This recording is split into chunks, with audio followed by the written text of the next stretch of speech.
Genelac, what's going on, buddy? You having a great day today? I'm having an awesome day, my friend. How are you? I'm doing very well. Ladies and gentlemen, welcome to episode 7. My name is Poke Scout. I'm Genelac Gaming. And this is Critical Hitz. Guys, thank you very much for joining us today. Genelac, what are we talking about on today's episode? Yo, episode 7 finna be litty. All right, I'm gonna keep saying it. No. Episode 7's about to be bomb. All right, we're going to talk about some of our favorite cards that we think are, well, frankly, going to explode in value. You know, you and I like to be able to afford our collections, so a lot of the times what we do is we go buy cards before they explode, and sometimes it works. So we're going to talk about those. And we're also going to play a segment before they think they're going to go down. That's also true. We're also going to play this or that as part of that segment. We're going to talk about whether the Pokemon TCG, like the trading card game itself, is pay to win or not. You and I have different opinions on that. I think that chat will also want to hear about that a little bit. And then we're going to talk about our favorite content creators in the space right now. Both very prominent content creators that probably a lot of people have heard of, and maybe some that you guys haven't heard of that are either our size or smaller. That's the agenda for the day. Well, thank you very much for updating the people on what we're talking about. And ladies and gentlemen, I'm going to go ahead and start this out by telling Genelac, we talked about our favorite sets from the Sword and Shield era and which are the top 2, right? But I never told him a set that I feel is criminally underrated, and that, my friend, is Brilliant Stars. I think Brilliant Stars is criminally underrated. I'm telling you this, right? Because when people tell you their favorite Sword and Shield set, I was having this conversation with some people while I was vending at a card show here in the UK. I asked them what their top 3, top 4 Sword and Shield sets were, right? Brilliant Stars, never mentioned. Was not mentioned one time, man. It was Crown Zenith, Evolving Skies, Lost Origin. I even had some people say Astral Radiance, but I never Did anybody say Chilling Rain? Some people did say Chilling Rain, which made me so happy. But Fusion Strike. Fusion Strike was another one. Brilliant Stars never broke. No. Fusion Strike is a bad set. What? Oh, really? Oh, let's go into this. Too big. There's only a couple chases. That's what she said. I don't know. I don't know what to do. I'm so sorry. Okay, back to it. You said it was too large. Too large and in charge. And listen, if you're a Mew fan, great. But if you don't like Mew, there's really not that much for you in that set, especially for the price. Especially when you talk about Brilliant Stars, Chilling Rain. Now, yeah, I stand on that. Good. Yeah. Good. Yeah, no, but I my whole thing, dude, is Brilliant Stars, in my mind, it needs to be in the conversation of top 3, top 4 sets from the Sword and Shield era, and it's because of the trainer gallery, right? In particular, some cards that I think are going to go up in price, maybe not like skyrocket, maybe not double, but I'm talking the Gary Evolution cards, right? Number 1, the card with Gary in the water swimming around with Vaporeon, right? Then we've got the one with Jolteon attacking the camera. Then we've got Flareon being petted. Those are Evolution trainer cards, whether we admit it or not. They are good looking cards, and they're only like $10 cards right now. And we were having the conversation of cards that we think are going to explode because they're not marketed as trainer cards, but they do have trainers in them, right? Guess what's also in that set? The Zekrom with N writing it. So there are cards in the set that I believe are going to go up. Maybe not double, but do well over time. And another one that I got to mention, okay, and this is because of everything we talked about and the idea that Holy Typing, pending Genelac, is coming in Gen 10. And that is the alternate art Arceus. This card 6 months ago, or I guess 8 months ago now, was a $25 card. If you check recent solds, it's a $45 card now. Yeah. I think people are starting to fall into this rhythm of understanding that Gen 10 is going to be the biggest event in Pokemon's history, and surrounding that is going to be Arceus. So that's why, in my opinion, people that aren't paying attention to Brilliant Stars right now, those cards in particular, are in for a rude awakening. No, and there's some promos out there too, not just the Brilliant Stars stuff. Like there are some you've talked about this. There are some promo cards for Arceus that are quite good as well. And I'll throw them right here. You guys will see there's 2 XY promos in particular that are probably my favorite Arceus cards, right outside of the level X cards and the different coloration cards from the set Arceus that came out in 2009. Well, I'll double check. But those XY promos, man, they are good. And I'm going to be honest with you guys, this episode is not intended for us to hype up the prices of the cards that we're buying. We are telling you in the moment we are actively buying them in anticipation for Gen 10. Okay, we're not trying to hype up our purchases. We are just letting you guys know what we're doing, right? And so I've already bought each of these promos, right? We've got promo, I think it's 67, and then one of the other promos, okay? Let me double check. Yes, the promo with the blue moon or blue light in the background, I've already bought in the last 72 hours. I've bought 6 of them, dude. Because I think they're great artworks. Now, they're not all near mint, right? They're all like light play. Because they were promos. But I want them in my binders, you know? And if I can get these at a good price now, yeah, I'd rather do that. You know, I don't really care if they do well over time because they are, in the end, cheap cards. You know, it's better for me to buy these cards than to go over to the casino and roll $60 on black at the tables. You know what I mean? Yeah. I mean, and here's the thing. I think that you mentioned it as well. If you're looking to get an investment card, I do think that the Arceus Level X, I think that has the potential to be like a crazy expensive card. I think that that's one of the first Arceus cards. It's a discolored Arceus card. It comes from it's vintage at this point, right?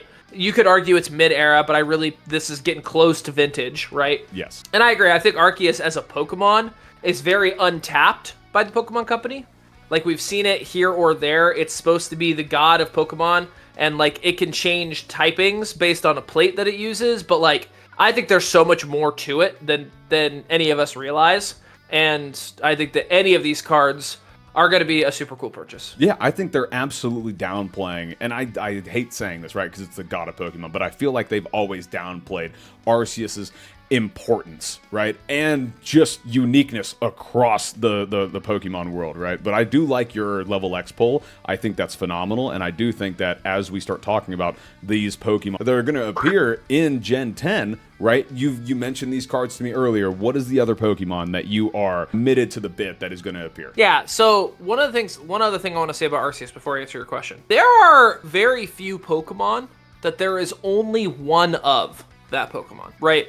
And we've seen it with like Rayquaza, where we thought that there was only one Rayquaza. There's actually many Rayquaza in the Pokemon world. Oh yeah. Right? Like you see this you see this. So they're not, one single Pokemon. Same thing with Kyogre and Groudon. You can't have more than one Arceus. Like, that's it. So I think it's going to be really interesting. So the other Pokemon I'm committed to, and this one's actually going to be a little bit more near term than Gen 10, is Earth's Protector. Optimus Prime himself, Zygarde. He's got a whole game coming out about him. It's Legends Z to A. Zygarde to whatever the heck A is. Arceus. I have no idea. Oh, duh. Yeah.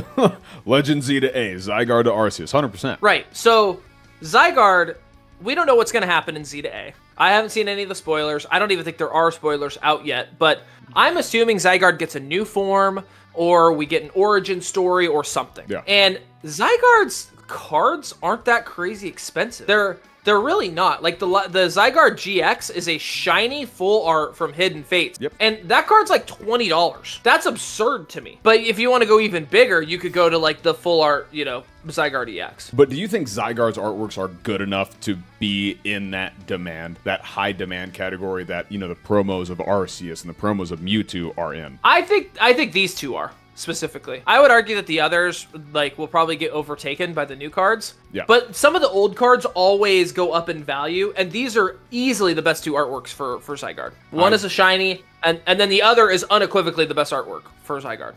I can only think of 2 Zygarde artworks, so yeah. Yeah. I mean, to your point, yeah, I wholeheartedly agree. And I am honestly really excited to see what Gen 10 brings and how much attention it takes away from cards that are currently trending down, right? And you can go as modern as the Pikachu Special Illustration Rare that once was a $450 to $500 card that is now a $280 card, right?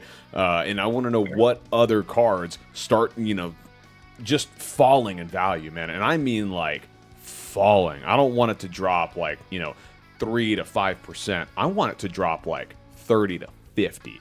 Yeah. And I'm starting to think like some alt arts out there that people are just realizing like, man, maybe this was hyped up. You mentioned Fusion Strike. Where do you see that Mew VMAX alternate art being? Like, do you think that that is a card that is going to go down in price? Do you think that that is a card that is just going to stay stagnant? I think it'll stay stagnant. Here's the thing about Mew. If you're a Mew fan, you are a freaking Mew fan. Like, they are loyal.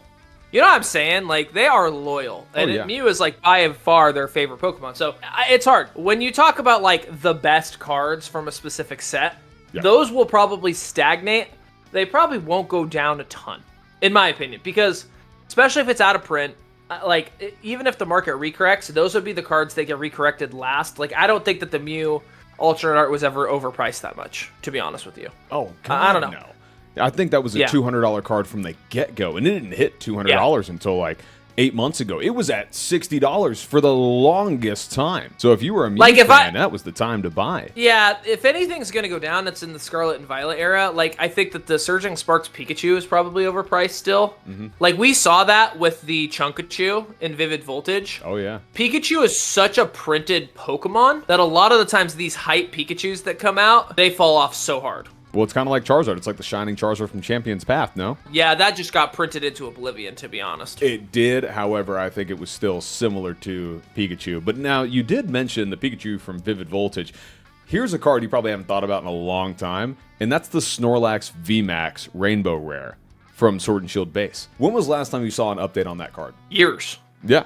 Nobody ever mentions it anymore. And I don't think Snorlax... I mean, Snorlax has had its time to shine a few times, with level X's and alt arts, so on and so forth. But I'm not sure people like the rainbow cards. See, and that's what I am curious about, because I am buying rainbow cards. Again, this is not like trying to hype up my own stuff.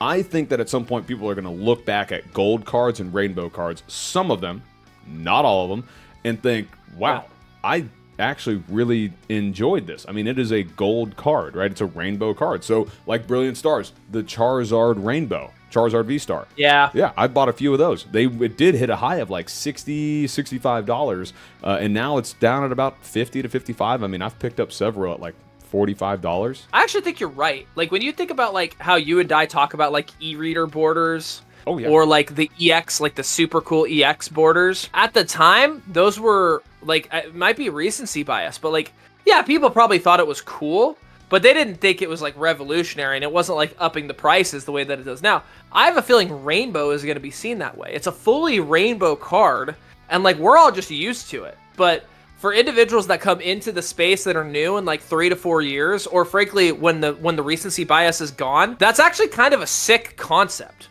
That's what I'm saying, though. Like, you don't see... It was the same thing for X and Y. They did these full art cards, right, with the black border. And people in the time were like, oh, full art, yeah, this is kind of cool. But then when you look at where the sales dipped, they dipped the entirety of the Sun and Moon and the Sword and Shield era.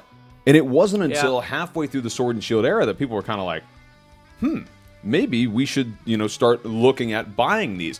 And then it didn't happen until about 8 months ago when every full art and mega went boom and exploded in price, dude. So, and full arts have become a very common thing. They're in every set right now. But rainbow rares and gold cards are not in every set currently. And if they are gold items. Right? They're not gold Pokemon right now. So, and I'd say that with the exclusion of, the Surging Sparks, Pikachu, yada, yada, yada, right? I know there are still gold cards, gold Pokemon. But yeah, my thing is I think there are still some value to be had in these rainbow full arts from the Sword and Shield era. So that's another thing, right? If you guys do have these cards, set them in a binder that you don't often take to card shows. That's all I'm saying, right? I'm not saying you need to buy a lot, but just be prepared for people to want to go back to that uniqueness, right? Part of our job is just, Pokemon addicts is identifying what cards we believe are going to do well in the future, right? That's how we continue to afford this very expensive hobby, which is why, we just want to share it with you guys. But 2 more cards that I think that are going to go up in price for a variety of reasons are Megas, as you mentioned. Oh, yeah. Specifically, 2 of the more popular Mega Pokemon, Mega Mewtwo Y and Mega Charizard X. Ooh. I think both of those, they're not cheap already, but we know an entire set is coming with Mega Evolution. We know that Mega Evolution is coming with Z to A. And, spoiler alert, for anybody who plays Pokemon Go, Mega Mewtwo is coming to Pokemon Go and is going to be like one of the strongest Pokemon in Pokemon Go. Yeah. So you're going to have all of this happening in a relatively similar time frame. Yep. So because of that, I think that these two cards could go up. So now, Scout, I'm going to ask you a question. Yeah. This or that, which card would you rather have in your collection? The Mega Mewtwo Y or the Mega Mewtwo X? Dude, I am not going to lie to you. I don't know a good answer. I'm going to tell you this. Like, Mega Mewtwo, I hate the Pokemon that share two freaking forms. Mega X and Y. They both do that. Me. Yes. And Charizard and Mewtwo. It bugs the hell out of me. Okay? There are 1,000 Pokemon. Take one. That's the point of the game. You have to take one. Okay. You know what? Staring at this bad boy right now, do I want you? Do I want this Mega Mewtwo X? Mega Mewtwo Y. Or Mega Mewtwo Y. No, I want the X. I want the X. You can't have the X. It's Mega Mewtwo Y or Charizard X. No, I want... Oh, okay. I thought you said Mega Mewtwo. I thought you're this or that. You didn't say Charizard. No. Okay, so it's between I didn't say Charizard? No, it's between the Mewtwo and the Charizard. Yeah. Oh, I'm taking Charizard. Yeah, absolutely. I'm sorry. This Megamind, creepy-ass looking Mewtwo, not a chance. That blue flame dragon, yes. Now, granted, I'm still upset the fact that Charizard has two forms, Mewtwo has two forms. There are 1,000 frickin' Pokemon. Stop with the dual forms, okay? Give Flygon a dragon form, a mega form. Make him stronger than Charizard as a mega dragon. Stop with the Flygon's, disrespect. Sorry. Flygon's not even a pseudo, dude. His base stats are crap. I don't give a... Make it... Then raise his base stats. Do what you have to do, okay? Charizard is not that fucking special. All right? You heard it here first. We're looking at a Flygon fan over here. Maybe you should pick up some Flygon cards, chat.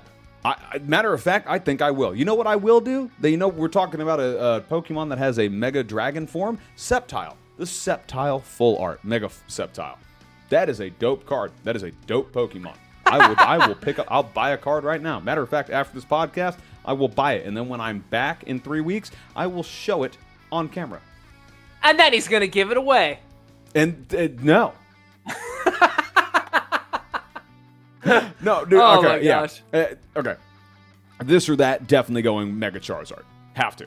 Yeah. Like in my mind, there's the full art Mewtwo, very cool. It's sad that the Mega Charizard is not full art, but I'm not super upset about that. So I think that's a fairly good go. But this or that, Genelec. Yes. The alternate art Arceus or the alternate art Charizard, both from Brilliant Stars. You asked a Charizard fan. I mean, but it's all about the artwork, dog. It's probably Charizard still. I mean, I don't know. Like, this Arceus card is so cool. This card to me depicts Arceus as God. Like, it's got the holy light behind him. He's over the world. Like, it kind of looks like he's in space. Yeah. But it's Charizard, and that artwork is sick. Charizard's about to go throw some hands. You know what? Arceus. If we're looking at purely artwork, I would take the Arceus card. That's what I'm talking about. See, I knew it. No, dude. I mean, that's that's facts. I'm telling you that the Arceus, and granted, the value wise, right? Like the Charizard card is at $200 now or something stupid, and I just told you the Arceus is at like $45. But artwork, I mean, the Arceus, the way it's depicted, you can't beat it, dude. You can't. Yeah. And well, okay, I don't know why this just made me thought of this, right? We're talking about cards going up and up and up, and cards that are going down potentially. Why do you think that, for some reason, 6 months before the announcement of Gen 10 and the announcement of the 30th anniversary of Pokemon, that Gold Star Pokemon cards are exploding, having record sales numbers and a record volume of sales? Why do you think that? I actually have no idea. You have no idea? I really don't. I don't see the correlation, because Gold Stars are shiny Pokemon to me. They are. Yeah. They are all shiny. They're all very unique. They're all kind of alternate arts. I hope chat is with me on this, and I'm not the only one in the dark here. No, dude, I have no idea. I'm not gonna lie to you. I told you this, that there is always a gimmick that sells for every set or every generation of sets, right? And we were talking about XY had full arts, right? And full arts were the big thing, the big chases. Then you had the Primal Clash, or not Primal Clash. It was Team Aqua, Team Magma, right? That had the alternate art Groudon and Kyogre, and then it came into alternate art tag teams, and then single alternate arts in Sword and Shield. Now we have special illustration rares. I am telling you, I might be crazy for saying this. I think Gold Stars are going to make a return. What? What? Like as a gimmick? As a gimmick. I might be Do you think crazy they'll be strong? for saying that. No. I don't know. That's my one thing. I don't know. Because if they make them too strong, Pokemon is officially pay to win at that point. It could be. But actually, that's a good topic, buddy. But before we get on to that, I want to say, think about that though. Gold Stars making a return. What other gimmick would sell well? And why do these guys with crypto millions, suddenly start buying out Gold Stars? Why did they do that? Like, because they're already expensive. Yeah, they're already expensive, but they've been expensive. And Pokemon, the market right now, is it a buyer's market or a seller's market? Sellers. You told me it was a seller's. So why are we seeing record high sales numbers of Gold Stars right now? Of people buying them, like people going in and going, oh yeah, let me snatch all these up real quick. If it's seller's market, they probably want to offload. But I'm seeing some of the wealthier people in the space, man, that are throwing tons of money at Gold Stars right now. I'm talking hundreds of thousands of dollars. I know one guy be a supply thing. 4 PSA 10 Gold Star Charizards. He bought them for $44,000 a piece, dude. That's crazy. Yeah. Anyway, I know. So that I'm going to be crazy for saying that. I know somebody's going to call me out for it. But yes, I do think that there is a potential that a gimmick that reappears is Gold Stars. That will break the game. It'll break the game because if they're good, I will say it again. If the Gold Stars are good in the TCG, you're not going to be able to get them if you're a regular player. Well, can you get cards right now? What's your opinion as a non-TCG player? Do you think that I can afford to get cards to build the newest decks? No way. How are you even getting product? No. Target's out. Like, no. There's no way. Pokemon's pay to win. Okay. I would not necessarily agree that Pokemon is currently pay to win when it comes to the TCG, right? And not TCG Live for code cards. Pokemon Go is definitely pay to win, just to be clear. I could say that, but that's Pokemon Go is pay to win? 1000%. Really? How Yes. the hell is that the case? Pokemon Go is pay to win because a lot of the times they paywall certain Pokemon. Like when they debut a Pokemon, they put them behind a raid or an egg. And the only way that you can do raids is with raid passes or hatch eggs, which take incubators.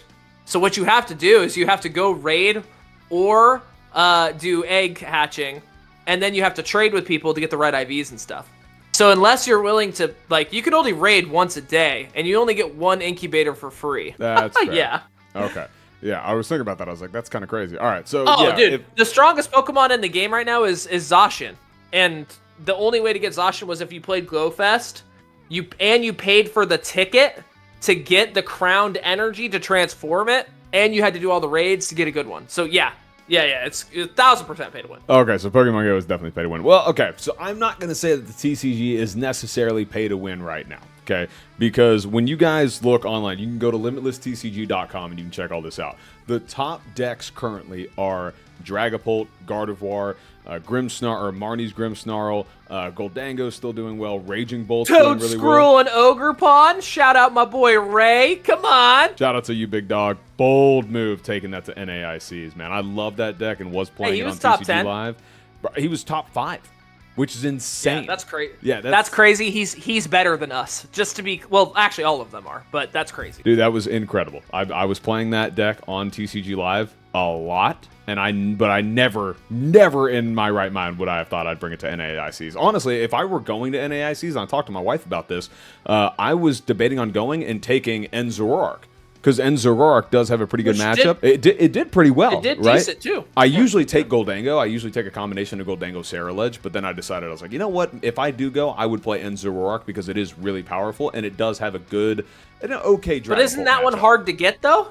No, because it's Journey Together, right? So what Genelac is getting at right now is, honestly, it's just acquiring product, right? If you're not acquiring a sealed product to open and get cards, it's kind of hard to just get cards in general because so many people are like, well, you know what? I'm the only one opening this product. I might as well keep these cards to build my decks. Like, for example, when Journey Together came out, I could go onto Facebook or I can go into any of our groups and say, hey guys, I need one full art or one Lily's Clefairy promo card because I need it for one of my toolbox decks, right? And somebody had it, less than market price. Somebody even just gave it to me for extra. But as soon as Destined Rivals came out and these following sets started releasing, you started realizing like, oh my God, I don't think we can get product to start opening packs. So now, and it's still not the hardest thing in the world because there are still a lot of people that, go to these pre-release events, right? I don't know if you've ever been to a pre-release event, but you can go to pre-release and people just basically rip a bunch of packs, right? It's a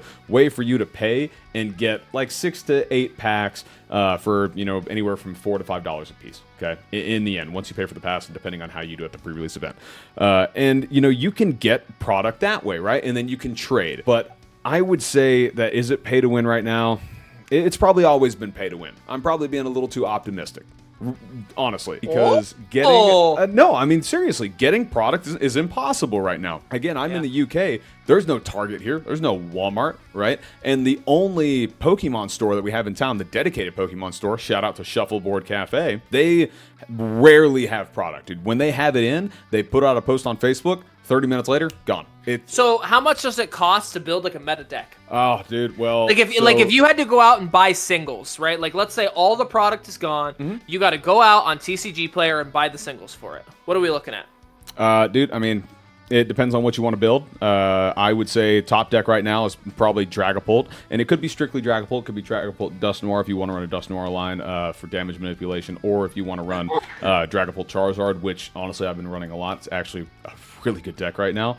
But I would say in total you can, if I order everything on TCG Live, $65, right? And that's TCG Player, you mean?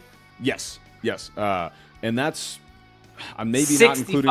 Yeah, that's maybe not including shipping. And that's not including shipping. Whereas, how much would you be able to get that deck if you, went out and bought 2 booster bundles and then opened all those packs up and then traded for the rest, the way that it's supposed to be done? I mean, honestly, dude, if I could get the booster bundles, that's what I'd want to do, right? But then again, I'd probably want to bling out my deck, so if I pull anything that I want, if I'm opening Prismatic Evolutions and I pull the SIR Dragapult, I'm going to want to keep the Dragapult for my decks. You know what I mean? Because that's the only SIR Dragapult right now. There's a couple that's what I'm saying. Pay to win! Pay to win! Yeah, dude, almost everything is pay to win right now. I mean, even if I didn't go buy product, I could trade for it with product that I've already bought previously. I could take anything on the wall and I could go trade for it, right? But if I wanted to, I could go bling out my decks and spend, the highest dollar amount per rarity, which I could bling out every single one of. I could do, like, on my Arvins, I could buy Special Illustration Rare Paldean Fates Arvins for $15 a piece. Yeah. I need 4 of them, right? That's $60 right there for 4 cards. I've got 56 cards left. I've seen a blinged out deck worth probably, I'd say $1,600 in today's dollars. Right now. You said something that made me laugh, though, because you said everything's pay to win, and it truly is. My wife and I wanted to watch a movie the other night, and you had to rent it for $28 on, like, Amazon Prime Video. We watched Marvel's Thunderbolts, and it was $25 to rent or $28 to buy it. And I was like, what the frickety frack is going on here? Yep, and so my wife and I, it's funny you say that because we did the same thing on Amazon last week. 100% we did. It was the option, I can't remember what the movie was, but it was $22 to rent and then $25 to buy. And what the hell is going on? Well, you can go to the movies for that much. And well, you know what's funny? The movie theater, it's 30 steps from us. Literally, yeah, and it's like what, steps. $10 a person, $15 a person? It's £7.50, so about $10 a person. Yep. Yeah, so it's cheaper to get up out of your house and go watch it in a movie theater for that instead of them throwing it on the screen.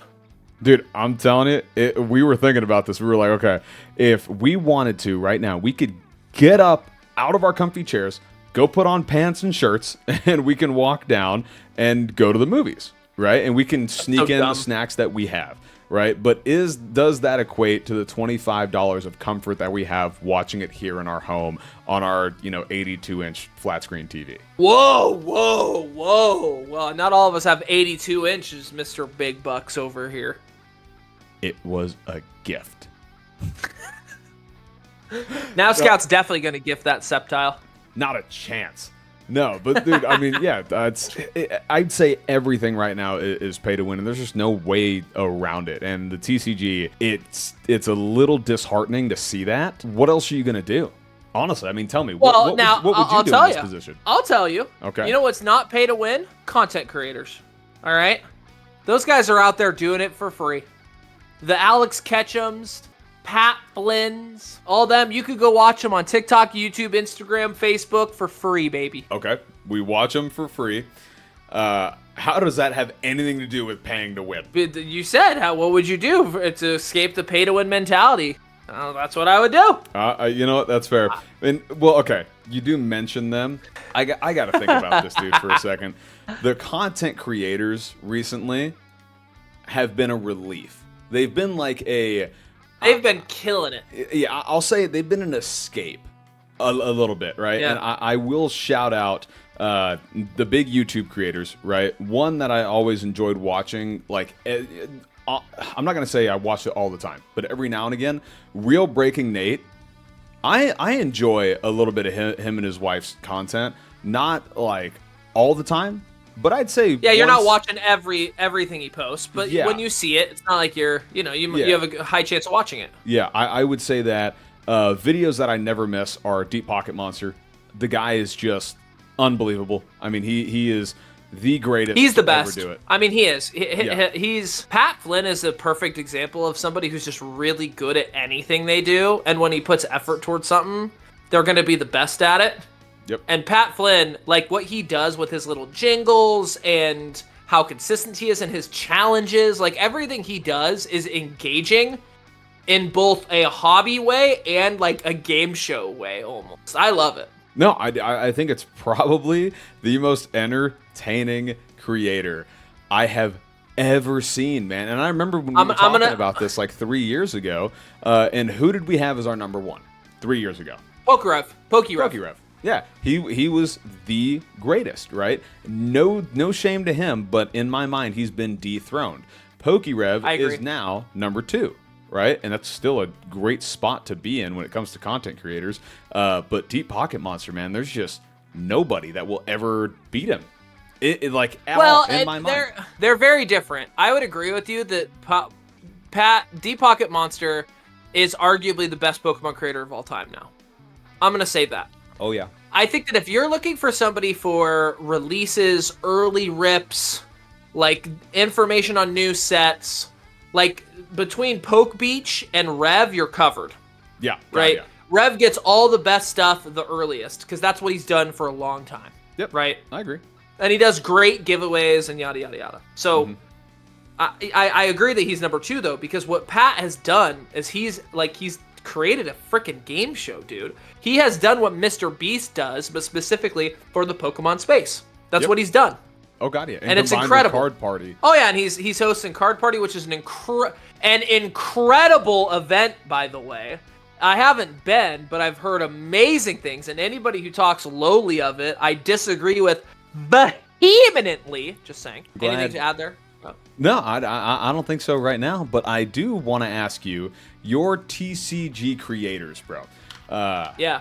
Well, I'll top say ones right now? Yeah. Who are your top 3 creators, and I will say YouTube TCG creators? Oh, YouTube specifically. YouTube specifically. Deep Pocket Monster. Yep. Rev.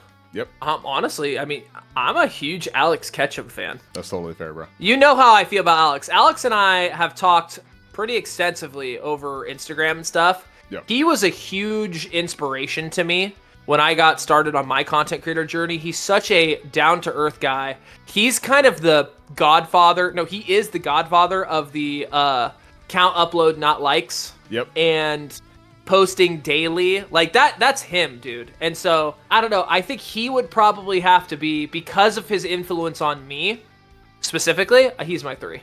No, that's fair. And I think my top 3, right, and I say TCG, and this is cards and gaming all together. Deep Pocket Monster just can't be beat, right? The guy won't be beat. And then number 2, PokeRev, easily. And then number 3, dude, I got to give a shout out to Little Dark Fury. He's a guy that makes content for the game specifically. The dude's incredible. I mean, he knows all. He's awesome. Him, Sneaker Talk for the win. Those guys are great. If it was just gaming, those are my 3 favorite creators. And then there's also another guy that I'm blanking. His name's Win, I think. Oh my God, why am I blanking on? He does like the deck profiles on Instagram. Really good guy. Really good creator. And then, you know what? What? I didn't know we were doing game. I mean, I don't play TCG Live, but I'm back playing Pocket. I'm sucked back in again. Okay. And there's a couple Pocket creators, but like Hooglandia, who does like data-driven analysis on the meta and hosts tournaments. He is awesome. He does deck lists. He does live streams. Love his content. Spraggles is another one. Spraggles is interesting because Spraggles does Spraggles Pocket, but he also is a Unite guy, which that's where I first found him. Oh, that's cool. So those two specifically from a Pokemon Pocket perspective are who I watch. You know what's funny? Rev is still way up there for me, but I don't watch a lot of his stuff right now. Dude, I'll say this. There's a couple of people that I don't watch a lot of their stuff right now, and it was like people that I used to watch religiously. I used to watch Rev's stuff all the time. When he dropped an episode, I watched it. Pokevault. When he dropped stuff, I used to watch probably every other video. You know, it was really good. I do love the dad energy. Island Grown. Island Grown is another one that I used to watch a lot of. Time. Yep. And then Cool Trainer Ryan. Man, I used to watch a ton of his stuff. I haven't watched a single Cool Trainer Ryan video probably since my deployment. Have you? Have you seen any of his stuff? No. Yeah. I don't know, man. That was one that I was like, I was behind him all the way. I'd have walked into hell to watch one of his videos, bro. And just here recently, I don't know, man. It's just kind of he's not somebody that I watch. You know, and it's weird. Yeah, it's weird to see. Yeah, it's weird to see how everything shifts, right? Because I'm telling you, I loved seeing like when all 3 of these guys posted, and now the only one that I still watch is just Rev when he does new box openings and stuff, and he does new pack rips or vintage pack rips. But you know the guy who we're still not watching? Who? Leonhardt. Oh. Yeah, I still don't watch this guy, man. Listen, man, I have never met the guy in person, right? I don't know him as an individual. I have nothing against him as a person because I know nothing about him. But no, I do not enjoy his content. Yep. And okay, before we close this out, there is something that I want to mention as far as content creators. Are content creators that have been grinding their asses off, not just on YouTube, but over on Instagram. And number one that pops into my mind, whose content I love, because it wasn't always solely Pokemon, it was 90s themed. One is That 90s Kid. Guy's hilarious. Okay. Freaking love that guy. Yep. Number 2, Collecting Kate. Absolutely love Collecting Kate's content. It's funny. It's wholesome. It's great. Agreed. And then number 3, dude, is freaking Powder TCG. Powder, like the way you talk about Alex is the way that I wish I knew Powder, so that way I could talk about him, right, and sing his praises. Everybody loves his content. I love his content. Those are videos that I watch religiously right now, to the point where like when I saw it, I thought, I gotta go watch this first binder video. I scrolled through his whole account. I was like, this is crazy. Man. Powder is, I mean, he's a killer in the space, bro. Genius. We met him at Chicago Collecticon. Yeah. And I got an immediate warm fuzzy vibe from him. He is the nicest dude. So yeah, shout out. I agree with all of those. I want to give 2 more shout outs as well. On the Instagram side, Play for Second is an awesome creator. He's a local guy to me. He's an awesome creator. He plays the TCG. He's very, very good at it. And his new girlfriend, right? They're in a new relationship. They're a power couple in my eyes. No, they are. She was a creator long before she met him too, and her name is I might get this wrong. I know her as M, but it's like M Chompite, if I'm saying that correctly. Nice. She plays really well. She plays the TCG as well. She's very good, and huge shout out to her because she she does this part-time. She has like 30,000 followers, but she literally works as like, I think she's getting like a master's or a PhD in some kind of scientific field, and she's working in a lab. So like the idea that she's balancing that with her content is insane to me. Wow. That's impressive. Yeah, so Dude, yeah, that's check really cool. those two out as well. Yeah. Well, guys, I think that concludes it for episode 7 of Critical Hits. And thank you guys so very much for sticking around and enjoying this conversation with us. And we want to know your guys' thoughts in the comments, more specifically about the cards, right? Where are your guys' head at as far as what cards you think are going to crash, what cards you're buying now, how you're collecting, and what you're doing. Can I say one more thing? Please do. You want to know who my number 1 content creator is, though, across all the spaces? Who? It's my boy Poke Scout.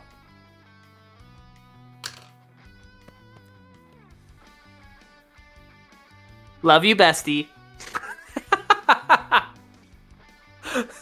And this